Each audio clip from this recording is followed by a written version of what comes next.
pèlerinage s'inspire du cheminement personnel et spirituel de son créateur et animateur, Kenley Talmer. Ce podcast mensuel propose des discussions sincères et passionnantes sur la spiritualité, le développement personnel et le leadership.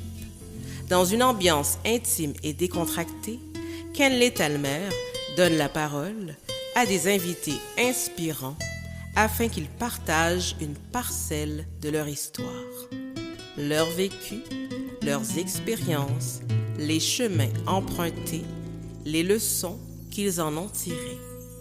L'objectif de pèlerinage est de participer à l'éveil des consciences tout en prônant la quête de soi.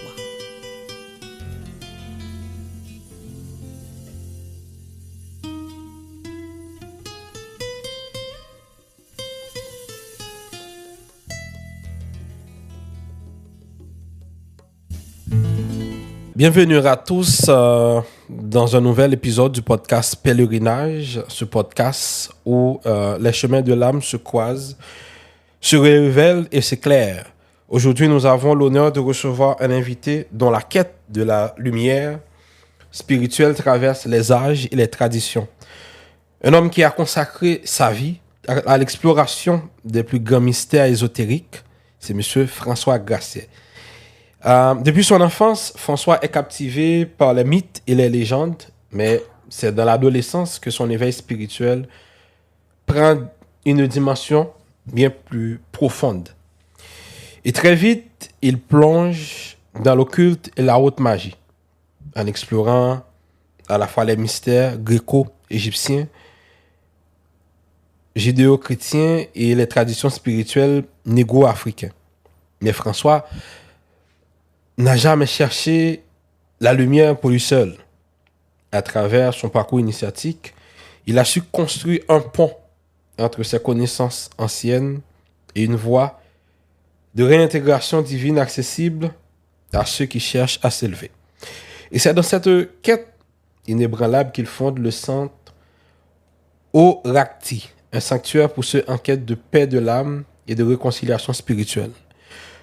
Aujourd'hui, aux dignitaires au sein de l'ordre Martinis opératif, François continue de percer les mystères de l'alchimie et de la thaumaturgie dans une démarche sacrée, imprégnée de sagesse millénaire et de pratiques ascétiques profondes. Mesdames, Messieurs, dans cet épisode, nous allons découvrir les secrets de son parcours, comprendre les sacrifices qu'il a fait pour atteindre ses hauts sommets spirituels et explorer ensemble les vérités qu'il a découvertes en chemin. Bienvenue François et merci d'avoir accepté notre invitation pour participer à cette édition du podcast Pèlerinage. Merci déjà de nous guider vers cette sagesse intemporelle. Bienvenue. Et merci beaucoup pour l'invitation. Moi, ça me fait très plaisir d'être là. Puis, comme je disais, on va faire au mieux pour essayer de donner le maximum aux auditeurs. Vraiment, merci beaucoup François. Et ma première question pour toi, c'est comment as-tu découvert le martinisme? Et quel a été le moment clé qui t'a conduit à t'engager dans cette voie initiatique? Alors, comme tu l'as dit un peu dans l'introduction, tout s'est un peu accéléré un peu pendant l'adolescence. Il y a deux choses principales qui m'ont poussé précisément vers le martinisme. La première, c'était de trouver une réponse un peu à la condition humaine, c'est-à-dire au sens de la vie. Une solution également, s'il y en avait une à l'époque, je me posais la question, une solution à la souffrance humaine, parce que la vie n'est pas facile pour personne. Puis, je me souviens, vers 12-13 ans, j'avais lu un livre sur la conscience et la théurgie. Fait que le livre était vraiment basé dessus. Puis, ce livre-là, en fait, a eu quand même un impact assez important sur moi. Il y a eu une résonance intérieure qui s'est faite à ce niveau-là. Puis, à partir de là, j'ai décidé de m'engager dans la voie théurgique. Je me suis dit, un jour, je serai un théurge. Par la suite, je discutais avec des personnes spirituelles, entre guillemets, qui avaient leur propre voie, puis qui étaient quand même plus ou moins avancées sur leur voie. Puis quand je posais des questions sur comment accéder à la connaissance ou comment en venir à la théurgie, les seules réponses à laquelle je me heurtais, c'était « Ah, c'est un don. C'est un don. C'est comme ça. Puis c'est Dieu qui le veut. » Bon. Je viens un peu de... Moi, je suis né aux Antilles, j'ai grandi aux Antilles. Fait que c'est un peu les réponses qui venaient à peu près à ce niveau-là. Puis je me suis dit, c'est pas possible. C'est pas possible que l'être humain, qui, soi-disant, est fondamentalement identique, possède une âme, quand même, ne puisse pas avoir les mêmes chances, en fait, d'accéder à cet aspect-là, au développement spirituel, à la théurgie, etc. C'est là que je me suis mis à la recherche, en fait, d'écoles spécialisées. Puis c'est là que je suis tombé, donc, sur les différentes traditions, et en particulier sur le martinisme. Parfait. Et tu as parlé de ton cheminement pour arriver jusqu'au martinisme. Mais maintenant, explique-nous. C'est quoi le martinisme? En quoi cette tradition se distingue des autres voies ésotériques et initiatiques? Le martinisme, pour le décrire très simplement pour commencer, c'est une tradition initiatique judéo-chrétienne. Donc, c'est une tradition qui transmet une initiation traditionnelle. Puis l'efficacité du martinisme repose sur la théurgie, donc sur la pratique d'une certaine rituelie particulière.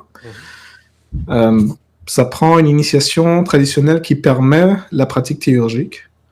Puis souvent, on va faire aussi référence au martinisme en tant que chevalerie chrétienne. Donc, chevalerie en tant que le martiniste est censé se mettre au service des autres, est censé avoir accès à une certaine... être privilégié pour avoir accès à une certaine lumière d'une certaine qualité, puis il doit en faire partager les autres. Donc, il y a un aspect charité qui est extrêmement important dans le martinisme. Elle résume en tant que tel également le principe christique. Donc, c'est une chevalerie chrétienne fondée sur la charité, puis la fraternité, puis sur la théurgie. Donc, simplement, ça serait ça le martinisme. Tu mentionnes que l'initiation dans le martinisme doit se faire dans des conditions particulières pour être effective. Mais quelles sont ces conditions essentielles et pourquoi sont-elles si importantes pour le cheminement spirituel de l'initié? Alors, c'est-à-dire que il y a différentes traditions initiatiques. Puis, une tradition initiatique, en tant que telle, doit permettre le développement spirituel de son candidat, de son initié. Les traditions initiatiques sont mises en place, puis fondées, puis dirigées au fil des ans par des individus. Mais il faut se poser la question à la base, qui est le fondateur de la tradition, puis jusqu'où en fait peut mener cette tradition-là. Donc il y a plusieurs types d'initiations, dépendant du point d'attache en fait, ou de là où l'initiateur en tant que tel, ou le fondateur de cette tradition-là, est capable d'emmener son initié. Fait qu'une personne ne pourra pas emmener un candidat au-delà de ce que lui-même est capable d'atteindre. Donc, l'initiation est un potentiel qui est transmis d'initiateur à initié. Puis c'est à partir de ce potentiel-là et du point d'attache de ce potentiel-là qu'on va déterminer un peu ça va être quoi les limites de cette initiation ou les limites en fait de ce cheminement-là. Donc, quand on parle d'initiation qui permet la pratique de la théurgie, c'est qu'on présume que le fondateur de cette tradition-là a atteint un certain éveil spirituel ou un certain degré de conscience ou d'élévation qui permet, lorsqu'il va transmettre ce même potentiel à une autre personne, d'atteindre le même degré et même de le dépasser. Parfait. Comment tu décrirais le cheminement spirituel d'un adepte au sein du martinisme, du novice jusqu'au niveau le plus avancé? Alors, est-ce qu'on parle de son cheminement intérieur, de comment il se transforme au cours de son développement, ou est-ce qu'on parle de son évolution au sein de l'ordre, au sein des degrés de l'ordre? Au sein de l'ordre, de son développement au sein de l'ordre. OK. L'ordre martiniste en général, puis c'est à peu près valable pour tous les autres, les ordres martinistes, pardon, est divisé en 4 degrés. Fait que, il y a un degré terminal qu'on appelle le degré de supérieur inconnu, qui ne désigne pas en fait la personne, mais qui désigne le principe en fait auquel va avoir accès cette personne-là. Fait que la personne devient le serviteur d'un principe supérieur inconnu. Puis il y a 3 degrés précédents qui est censé préparer en fait cette personne-là au degré de supérieur inconnu. Les 3 degrés précédents, en fait, sont des initiations partielles de cette initiation de supérieur inconnu. Donc, c'est en fait une seule et même initiation qui est divisée en 3 degrés pour permettre une digestion, en fait, de l'initié jusqu'au degré supérieur inconnu. Donc... Et ces 3 degrés sont? Généralement, ils sont appelés apprentis, initiés, puis maîtres. OK. Puis, il y a le degré de supérieur inconnu. Supérieur inconnu. OK, parfait. Mais maintenant, quel rôle, par exemple, joue la structure de l'ordre dans le développement spirituel de ses membres? Par exemple, la façon dont on a construit l'ordre de apprenti jusqu'à supérieur inconnu, est-ce une façon de mieux outiller la personne qui rentre dans l'ordre? Ou je ne sais pas. Donc, c'est une bonne question. Comme je l'avais dit un peu auparavant, c'est que à la base, la division de l'initiation en 4 degrés est en fait une seule initiation qui est morcelée. Faut comprendre que pour le martiniste, si jamais les conditions ne permettaient pas les rencontres, les réunions entre frères et sœurs, si jamais les conditions ne permettaient pas un enseignement directement de maître à disciple, il y aurait 2 choses que le martinisme devrait avoir, puis qu'on devrait lui transmettre dès la première fois pour lui permettre d'avoir un cheminement complet. C'est l'initiation supérieure inconnue, en partant, et un certain exercice qui comprend l'utilisation d'un miroir pour qu'il puisse aller chercher justement ce qui lui manque, puis ce que l'heptade ne peut pas lui transmettre. Donc l'initiation a été morcelée en 3 pour permettre justement cet accompagnement de l'initié. De 1, il permet la digestion du potentiel qui est transmis lors de l'initiation. Donc à chaque fois, c'est un état vibratoire plus élevé qui est imprimé sur l'initié à chaque initiation. Puis le fait de le morceler permet une meilleure digestion, puis une meilleure intégration en fait du candidat dans l'ordre, puis dans l'égrégore. Tantôt, tu parlais de la fréquence vibratoire. Et dans le martinisme, je sais qu'on parle assez souvent d'une fréquence vibratoire divine. Est-ce que tu peux nous expliquer comment cette fréquence se manifeste concrètement dans le travail initiatique au sein de l'ordre? Comment cette fréquence se manifeste? Elle va se manifester différemment pour chaque personne. La fréquence vibratoire, la finalité du martinisme est dans le Christ. Donc, la fréquence vibratoire la plus élevée que la personne est capable d'atteindre, c'est la fréquence vibratoire christique. Fait que, ultimement, ce qu'on cherche, ce qu'on permet à l'initié de développer, c'est ça. Ce que l'initié va être capable d'atteindre, ça va dépendre, de d'où il commence, parce que chaque personne débute à des moments différents dans son cheminement global, et de 2, du travail qu'il va effectuer. Fait que l'initiation supérieure inconnue donne le potentiel à la personne et un certain privilège d'utiliser l'égrégore pour son développement au complet. Fait qu'il lui donne un peu l'autorité sur l'égrégore martiniste. À partir de là, selon son travail, puis la façon dont il va opérer, puis sa sincérité dans son travail, il va progressivement aller chercher une fréquence de plus en plus élevée il va l'assimiler selon un temps de digestion qui lui est propre, jusqu'à atteindre l'état vibratoire maximal qu'il est capable d'atteindre dans cette vie-là. Dans la pratique au sein du martinisme, quel est le rôle exact de la théurgie et en quoi contribue-t-elle au développement spirituel d'un membre? La théurgie, en fait, est le fondement de toute tradition initiatique théurgique. Sa pratique est essentielle pour des personnes qui désirent atteindre les plans supérieurs, c'est-à-dire des plans divins. Par définition, la théurgie, c'est l'art d'entrer en résonance avec des essences puis des émanations de ce plan-là. Fait que toute personne, peu importe le nom en fait qu'il emploie pour cette pratique-là, mais toute personne qui entre en résonance avec les plans supérieurs, avec les plans divins, par définition fait de la théurgie. Fait que si une personne désire atteindre un état christique, il n'a pas le choix que de passer par la théurgie, d'avoir une certaine pratique théurgique qui lui permet justement de recevoir la lumière de ces plans-là, puis de l'absorber, de l'intégrer, puis d'aller chercher progressivement une lumière beaucoup plus forte.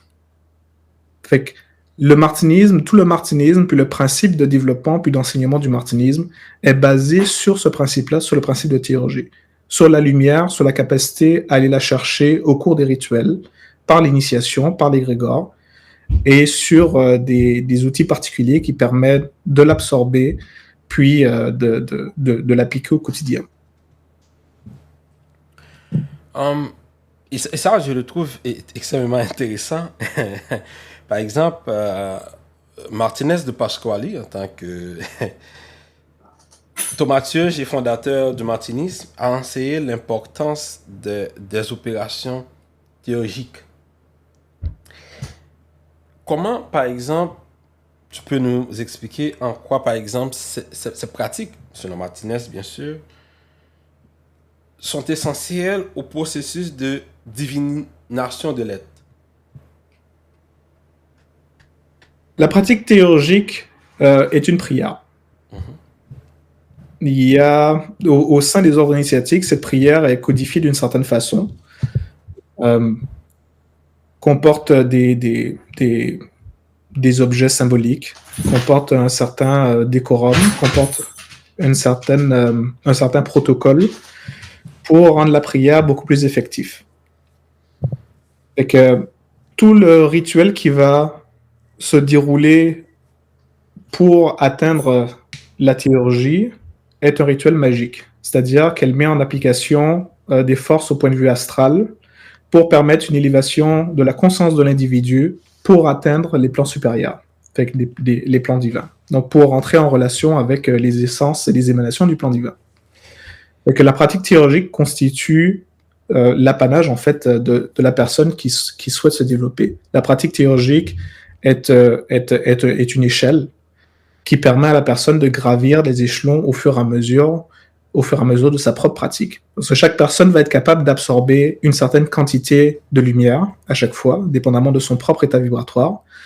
Mais c'est par la répétition, qui est la définition même du terme de rituel, par la répétition de ce rituel-là, qui va être capable d'assimiler, puis d'aller chercher de plus en plus de lumière, donc de progresser d'échelons, puis d'atteindre des échelons de plus en plus élevés par la pratique de la théurgie. C'est pour ça que Martinez de Pasquali avait mis l'accent sur cette pratique-là. Puis, dans toutes les traditions dans lesquelles j'ai travaillé, la théurgie était en fait la pratique principale. Tu as parlé tantôt du plan astral et des plans divins. Peux-tu nous expliquer la différence entre le plan astral et les plans divins dans la cosmologie martiniste et pourquoi le martiniste se concentre principalement sur les plans divins? Le martinisme a pour but la divinisation de l'être, la connaissance de soi, qui est en fait la même chose, parce que connaissance de soi, c'est la connaissance de l'être divin qui est en soi. Puis plus cet être divin va être dépouiller un peu de ce qui l'empêche de rayonner, plus elle va se manifester, puis plus la conscience régulière de la personne va pouvoir l'appréhender. Donc, ce qu'on cherche dans le martinisme, c'est d'avoir la révélation de soi-même, la révélation du divin au travers de soi. Puis c'est quelque chose, en fait, qui est nécessairement indépendant d'un plan qui est sans cesse mouvant, puis qui est illusoire, qui est en fait le plan astral. Le plan astral, c'est un plan où se manifestent les émotions, c'est un plan où se manifestent un peu les courants astraux, puis c'est un plan qui est sans cesse changeant, sans cesse mouvant, puis qui va être un peu comme un filtre qui va se placer au-dessus en fait de la vérité, au-dessus de ce qui est immuable, de ce qui est vrai. Fait que l'idée derrière le développement de l'initié, c'est de maîtriser le côté astral, donc de maîtriser ses propres émotions, puis ses propres réactions aux influences astrales, puis de deux, d'aller chercher au-delà de ce plan-là, qui est sans cesse changeant, pour aller chercher ce qui est immuable, pour aller chercher ce qui est vrai, puis donc ce qui caractérise même le divin. C'est très intéressant. La voie opérative et la voie cardiaque sont indissociables dans le martinisme. Oui. Pourquoi c'est important de maintenir cet équilibre entre l'expérience mystique intérieure et la pratique opérative? C'est un peu comme les deux colonnes du temple, ou la respiration ou l'expiration. C'est un peu une dualité qui fonctionne ensemble, puis l'un est nécessaire à l'autre.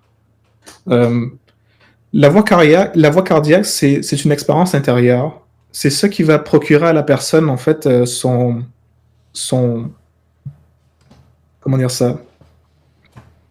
Sa résonance intérieure par rapport à sa pratique. C'est-à-dire, c'est ce qui va lui permettre de s'élever ou de ressentir, en fait, sa pratique, de ressentir les vertus, de ressentir le pourquoi de son travail, puis de ressentir un peu ses frères et sœurs, à la fois au sein de sa fraternité, au sein de l'ordre, mais à la fois aussi dans son environnement immédiat. La pratique mystique est ce qui permet en fait à la personne de se relier à autrui, parce qu'elle lui fait comprendre ce qu'il est réellement, et lui fait ressentir en fait c'est quoi l'être humain, c'est quoi le divin, du moins du mieux qu'il peut l'appréhender. Puis il lui fait ressentir que ses frères et sœurs en humanité possèdent également le même germe que lui. La pratique opérative est est coupée en fait du plan astral, donc est coupée un peu du ressenti que peut avoir la personne, et se concentre beaucoup plus sur l'aspect intellectuel. Fait que la pratique opérative se fonde essentiellement sur une mise en action de certains mécanismes occultes pour permettre justement d'aller chercher la lumière là où elle se trouve, la véritable lumière, c'est-à-dire sur les plans divins. Fait que l'un va alimenter l'autre, puis l'autre également va alimenter le premier. Fait que autant la pratique mystique va alimenter la pratique opérative, parce qu'elle va lui faire comprendre et ressentir le pourquoi de sa pratique, mais la pratique opérative aussi va illuminer d'une façon intellectuelle, logique et rationnelle son développement mystique, puis le pourquoi aussi de son cheminement. Maintenant, c'est comment ces enseignements, les enseignements du martinisme, s'appliquent-ils concrètement dans la vie quotidienne? Y a-t-il une manière particulière dont cette tradition aide ses membres à trouver la paix intérieure et la réintégration divine? Absolument. Comment ça s'applique dans la vie quotidienne? C'est par la poursuite des vertus. On cherche toujours, quand on suit un cheminement initiatique, peu importe les traditions, un perfectionnement de soi. On ne peut pas vouloir se connaître sa divinité intérieure ou se rapprocher du divin sans aussi se rapprocher des vertus et des qualités qui caractérisent ce divin-là. Donc, ce qu'on cherche dans la vie quotidienne, c'est la poursuite des vertus, notamment l'exercice éclairé de la charité. Comme on avait dit, la charité a un rôle quand même assez central au sein du martinisme. Et c'est par la poursuite des vertus dans les pensées, dans les paroles que l'on dit au quotidien, que les pensées que l'on dit à soi-même puis pour les autres, puis par les actes qu'on pose au quotidien, en fait, qu'on voit un peu à la fin de la journée, à quel point on évolue vers les vertus ou à quel point, en fait, on stagne ou on régresse. Fait que le cheminement initiatique, c'est une affaire de tous les jours. À partir du moment où la personne se lève, elle met son âme en jeu. Tout ce qu'elle va faire au courant de sa journée, pas seulement dans ses actes, mais aussi au point de vue des pensées, puis au point de vue de ce qu'elle va dire, au point de vue de son verbe, va avoir une résonance, puis va, au bout du compte, au bout d'une semaine, un mois, une année, s'accumuler, puis déterminer en fait la suite des choses. Donc c'est ça en fait les enseignements du martinisme, puis comment ils s'appliquent au quotidien. Est-ce qu'il y a une manière dont la tradition aide les membres à trouver la paix intérieure? Oui. La paix intérieure vient surtout avec la maîtrise de soi, la maîtrise de ses émotions. On avait parlé de l'astral tantôt. Puis le martinisme enseigne justement, puis donne des outils pour permettre de s'élever au-dessus de ce plan-là. Donc pour permettre que les émotions ou les influences extérieures de la vie, qui ne sont pas toujours heureuses, n'affectent pas en fait l'initié. Fait que l'initié est capable de passer au travers sans s'émouvoir. L'initié est capable d'accepter les défis de la vie sans que ceux-ci en fait ne l'affectent. Fait que c'est grâce à ça qu'il trouve la paix intérieure. Okay. Puis le martinisme a des outils spécifiques pour ça. Parfait. Papus et Pasquali ont tous deux souligné dans mes lectures l'importance, par exemple, des costumes, l'importance des objets sacrés et des rituels dans le développement spirituel. Est-ce que tu peux nous expliquer pourquoi ces éléments matériels jouent un rôle essentiel dans le développement spirituel de l'initié? Il y a dans certaines traditions, notamment en fait des traditions orientales, notamment en fait des traditions hindoues, où on a tendance à rejeter la matière. C'est compréhensible. Du côté en fait du martinisme, puis de beaucoup d'autres traditions, notamment en fait en alchimie, la matière en fait va être le support de l'émancipation de la personne. C'est-à-dire, il y a une raison pour laquelle on s'incarne, il y a une raison pour laquelle nous vivons dans un monde matériel, il y a une raison pour laquelle, d'une façon apparente, le matérialisme s'oppose au spiritualisme. Mais le tout, en fait, réside dans l'unité. Puis, le côté matériel est censé, pour l'initié, être le support, puis l'outil par lequel il va pouvoir, en fait, l'outil de sa réintégration, l'outil par lequel il va pouvoir atteindre sa divinisation. Fait que, d'une façon générale, tout est symbolique. D'une façon générale, tout, physiquement, représente quelque chose. Il y a des symboles qui sont profanes, il y a des symboles qui sont sacrés.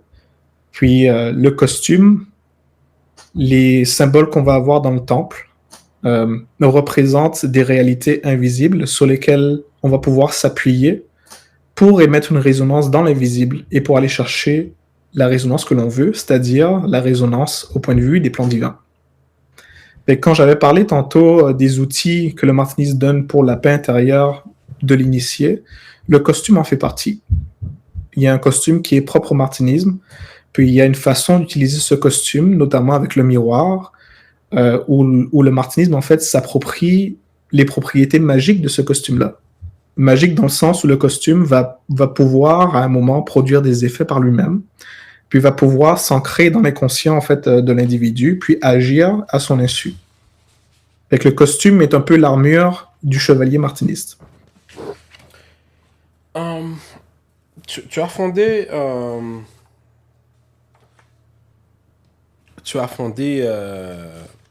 je ne sais pas si c'est ta propre école ou courant de pensée, ou le centre que tu as fondé.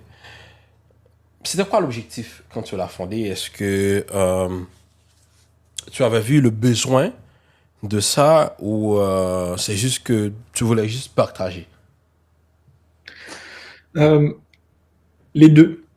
Je l'ai fondé en pensant à moi, en pensant à moi quand j'étais plus jeune, en pensant à quand je cherchais une réponse à mes questions et que personne ne pouvait me donner la réponse que j'attendais, en pensant à moi qui n'avais pas la possibilité d'intégrer à ce moment-là, c'est-à-dire, je parle dans mon adolescence, d'intégrer à ce moment-là une école initiatique. Et oui, il y a un besoin, parce que effectivement, il y a une clientèle pour ça. Il y a des personnes qui sont éloignées, qui n'ont pas nécessairement la possibilité d'intégrer des écoles initiatiques, puis plus encore, n'ont pas la possibilité d'intégrer des écoles initiatiques qui ont du bon sens. Fait que, surtout de nos jours, il y a comme une néo-spiritualité où on veut en fait que on veut tout qualifier de spirituel, on veut tout, on veut donner des solutions spirituelles faciles, mais la voie initiatique n'est pas facile. Ouais. Elle demande de la discipline, elle demande de la rigueur, ce qui manque malheureusement à beaucoup de personnes aujourd'hui. Puis, même en ayant parcouru différentes traditions, il y a un côté connaissance que j'ai pu acquérir, que je n'ai pas retrouvé dedans, puis qui évite beaucoup de tracas, qui évite beaucoup de confusion, puis qui aide à s'élever assez rapidement au-dessus de ce côté astral-là, puis à faire la part des choses entre ce qui est illusion, puis entre ce qui est illusion, puis les mécanismes en fait occultes qui sont véritablement effectifs. Fait que c'est pour transmettre quelque chose que je pense qui a de la valeur et qui est différent de ce que les personnes peuvent trouver généralement, que j'ai ouvert ce centre-là. Le centre ésotérique Oracti, qui se concentre sur le titre des sciences initiatiques, j'aimerais savoir comment est-ce que ces études complètent-elles le cheminement spirituel au sein du martinisme? Elles ne le complètent pas. Elles sont faites vraiment, en tout cas en ce qui concerne l'ordre martiniste opératif. Parce qu'il y a plusieurs martinistes. Il y a, comme partout, y compris en fait en franc-maçonnerie, il y a des martinistes qui sont plus ou moins éloignés de la tradition. Il y a des martinistes qui font plus ou moins du martinisme. En ce qui concerne l'ordre martiniste opératif, le centre Oracti ne remplace rien du tout. Ce sont les mêmes enseignements. Puis la seule chose, la différence va être au niveau de la pratique, où dans le centre Oracti, la pratique est plus rigoureuse parce qu'on ne peut pas transmettre d'initiation traditionnelle à distance. Donc il faut y avoir un autre moyen justement d'avoir cette rigueur-là, puis d'avoir cette assistance-là au point de vue spirituel. Mais le centre Oracti est fait essentiellement pour des personnes qui n'ont pas accès à quelque chose de qualité ou qui veulent en fait avoir un complément qu'ils ne trouvent pas au sein de l'ordre. Une autre petite question. Pourquoi le nom Oracti? Oracti parce que j'ai beaucoup d'affinités avec l'Égypte ancienne. Okay. Puis c'est un nom qui apporte l'espoir. Oracti, en fait, est la contraction de Ré Erukuti, qui est en fait le soleil qui se lève à l'horizon. Fait que le soleil qui se lève à l'horizon, c'est la promesse, puis la manifestation en fait de la régénération. C'est la promesse d'un nouvel espoir. C'est l'espérance. Exactement. Exactement. Pour ceux qui qui hésite à s'engager dans un cheminement initiatique, quel serait ton conseil principal pour les encourager à franchir la porte du temple? Faites un bon inventaire de vous-même, pour commencer. Sachez que ça va vous demander de la rigueur, ça va vous demander une certaine discipline. Rien de compliqué, rien d'extrême, mais un minimum de discipline puis de rigueur à chaque semaine. Si vous n'êtes pas capable d'avoir une activité constante, si vous n'êtes pas capable de vous faire violence parfois, parce que vous n'êtes pas capable de faire d'efforts, tout simplement, la voie initiatique n'est pas pour vous. La voie initiatique demande de l'effort. La voie initiatique demande de l'effort parfois lorsque vous n'en avez pas envie. La voie initiatique demande de l'effort lorsque les situations extérieures de la vie vous accablent. Elle demande de l'effort, mais elle vous le rend aussi de façon exponentielle. Fait que faites un inventaire de vous-même, de vos qualités, de ce que vous voulez réellement. Il n'y a pas de place pour l'ego, le petit ego dans la voie spirituelle. Si votre désir est sincère, si vraiment ce que vous cherchez est la lumière, si vous êtes prêt à faire 15 minutes de travail 3 fois par semaine, de façon régulière puis constante, allez-y, frappez à la porte du temple, faites de votre mieux, sincèrement, persévérez, ayez une certaine discipline envers vous-même, puis vous allez progresser.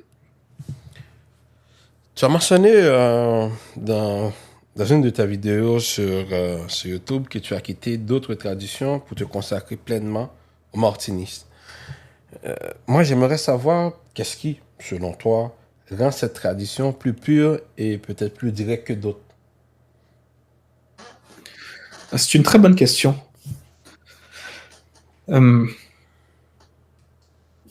Ce que j'ai constaté dans la plupart des ordres, c'est un peu la philosophie de plus c'est gros, plus c'est complexe, mieux c'est.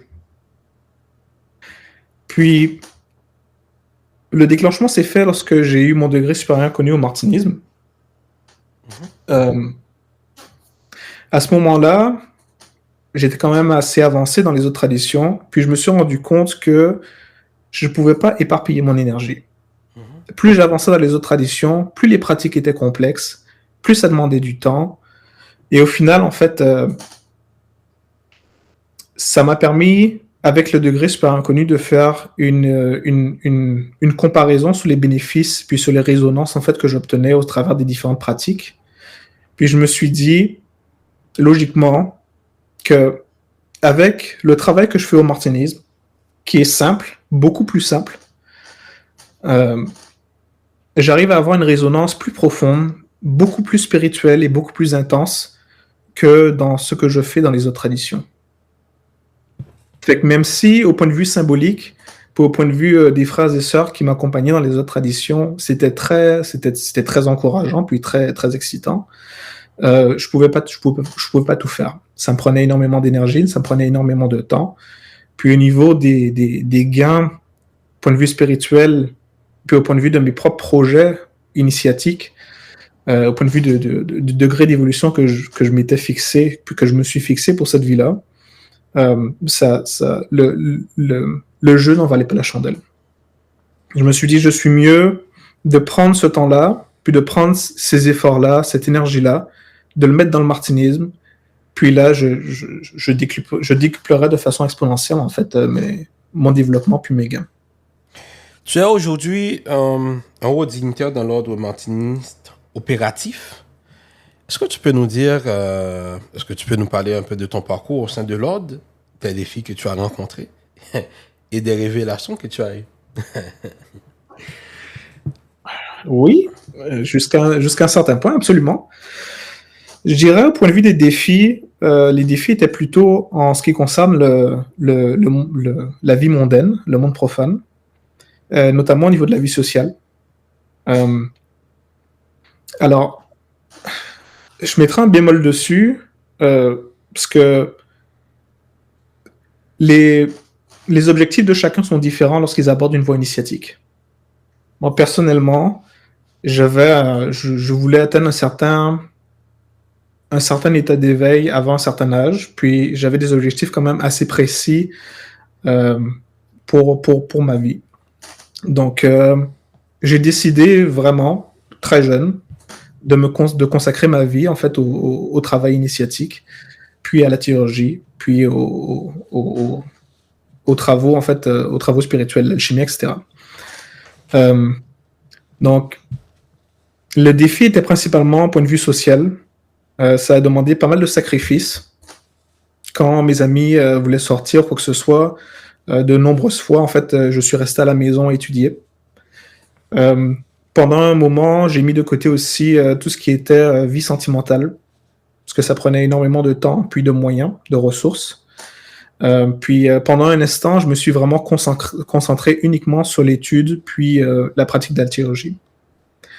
J'étais quand même assez discipliné, donc le travail au sein même de l'ordre n'était pas un problème.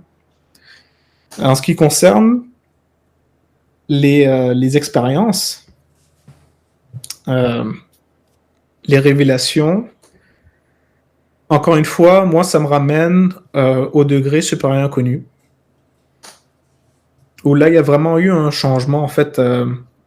Il y a vraiment eu un changement. La résonance de mes rituels était différente. C'est là que ça m'a permis un peu de faire une évaluation comparative avec les autres pratiques que j'avais.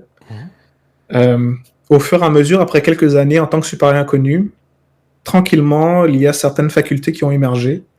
Puis j'ai commencé à avoir véritablement des réminiscences en fait de mes vies passées. Okay. Puis bizarrement, puis c'est là qu'on se rend compte qu'il n'y a vraiment pas de hasard. Il y avait une personne au sein du martinisme, de l'ordre martiniste opératif, dont je me suis souvenu que j'avais rencontré dans une vie passée. Okay. Lui le savait, parce qu'il est quand même assez doué. Puis il ne m'avait rien dit avant justement que j'aborde le sujet. Puis là, on a discuté, puis on s'est un peu remémoré ce que moi j'avais accès au niveau de la mémoire. Fait que c'était quand même assez troublant, puis c'était quand même assez révélateur. Puis encore une fois, ça m'a quand même conforté dans mon choix de me concentrer quand même sur le potentiel martiniste. Parce que je pense pas que en ayant travaillé dans les autres traditions comme je le faisais, j'aurais pu avoir ce potentiel-là, puis ces résultats-là. Autre chose aussi que j'ai trouvé extrêmement intéressant, puis qui m'a conforté dans mon choix de l'ordre martiniste opératif, c'est que c'est le seul endroit où j'ai rencontré beaucoup de personnes. Non, beaucoup c'est relatif, mais disons rencontrer plus de personnes que dans les autres ordres qui avaient en fait développé des facultés, puis des facultés qui étaient vérifiables, des facultés qu'ils utilisaient au quotidien. Puis ça m'a également conforté en fait sur l'efficacité de la pratique martiniste, l'efficacité et la simplicité en fait de la théurgie. Puis c'est là que j'ai compris en fait que c'était là ma voie. L'alchimie a été très révélateur aussi, parce que l'alchimie, c'est une science dans laquelle on rentre par révélation. Une personne va donner des indices sur l'alchimie, va expliquer un peu la philosophie de l'alchimie, mais la révélation de la matière première pour travailler en alchimie, c'est l'invisible qui la donne. Puis lorsqu'en travaillant, en étudiant, j'ai eu cette révélation-là, ça aussi, ça a été un jalon quand même assez important dans mon cheminement. Fait que c'est une suite de... Comment dire ça? De conséquences, en fait, du travail. C'est une suite de cadeaux ou de dons qui me font penser réellement que, le travail initiatique fonctionne, que ce soit dans le martinisme ou d'autres ordres valides. Une personne qui fournit de l'effort va recevoir quelque chose. Peu importe le temps que ça prend, une personne qui fournit de l'effort ne fournit pas de l'effort dans le vent. Nécessairement, il va y avoir une résonance à un moment qui va faire en sorte que cette personne-là va savoir si il est sur le chemin qui lui convient ou pas, mais il va y avoir une résonance tôt ou tard. Est-ce qu'aujourd'hui, le martiniste évolue au fil du temps ou il reste toujours ancré dans ses traditions et enseignements originels? Les moyens évoluent. Les moyens évoluent, c'est-à-dire la façon d'enseigner le martinisme va évoluer, va s'adapter en fait au monde moderne. Avant, il n'y avait pas Internet, on n'avait pas la possibilité de partager des enseignements qui étaient partageables au public. Aujourd'hui, c'est le cas. Au point de vue de la tradition, euh, il n'y a aucun bénéfice à ce que la tradition change. La tradition fonctionne, puis la théurgie fonctionne parce qu'il y a un protocole qui a été mis en place au départ, qui fonctionne. L'égrégore répond à certains codes, l'égrégore répond à une résonance très précise, puis le rituel martiniste, puis les costumes, le symbolisme martinisme permet justement cette connexion avec l'invisible. Puis c'est ça le problème avec l'évolution des ordres en général, c'est qu'il arrive tôt ou tard à un moment où il y a quelqu'un qui va prendre la tête de l'ordre, qui n'a peut-être pas la même vision, qui n'a peut-être pas la même connaissance. Souvent, c'est par ignorance que ça se fait. Puis, il va délibérément prendre la liberté, en fait, de modifier les choses. Au début, c'est des modifications mineures. Puis après, c'est des modifications de plus en plus importantes. Puis tranquillement, le point d'attache au point de vue de l'égrégore change, au point de vue de l'égrégore disparaît. Puis la tradition n'est plus effective. Merci François. Donc, on a passé vraiment 45 bonnes minutes. C'est super intéressant. Et moi, j'ai vraiment beaucoup appris ce soir sur le martiniste. Donc, en tout cas, vraiment, merci François. Et ainsi, mesdames, messieurs, s'achève notre exploration du martiniste. Ce chemin initiatique riche en mystère, en symboles et en sagesse millénaire. À travers les enseignements de maîtres fondateurs, dont Martinez de Pasquali, on peut prendre Willa Mose et par plus, nous avons découvert que ce n'est pas simplement une voie ésotérique parmi tant d'autres, mais un véritable appel à la réintégration divine, un voyage vers l'éveil de notre propre lumière intérieure.